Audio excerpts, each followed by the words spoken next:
এই মাল ঠিকঠাক মতো বুঝে লইস, একটাও যাতে কম না পড়ে। আর দেখিস তো গোদামে ঠিকঠাক মতো মাল আইছে কিনা।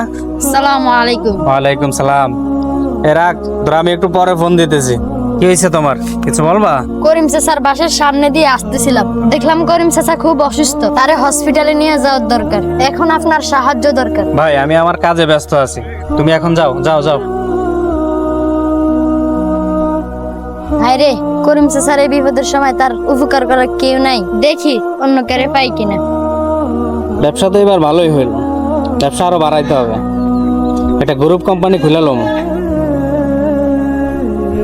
সালামু আলাইকুম। ওয়ালাইকুম সালাম। কিছু বলবা?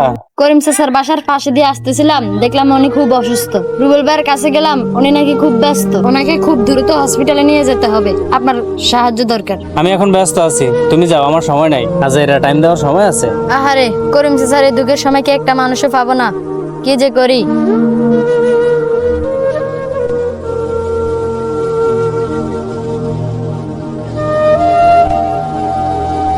এই মামু সেন, এদিকে আসো, কোথায় যেতেছো?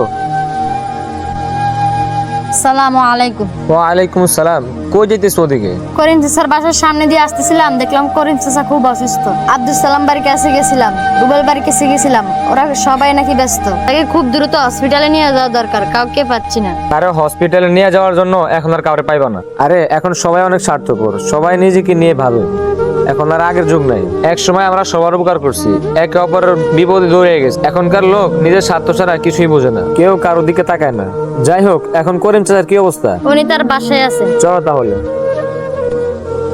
সবাই স্বার্থপর নয়, এখনো নিঃস্বার্থ কিছু মানুষ আছে, যার ফলে সমাজের সুবিধাবঞ্চিত মানুষের এখনো মুখে হাসি ফোটে।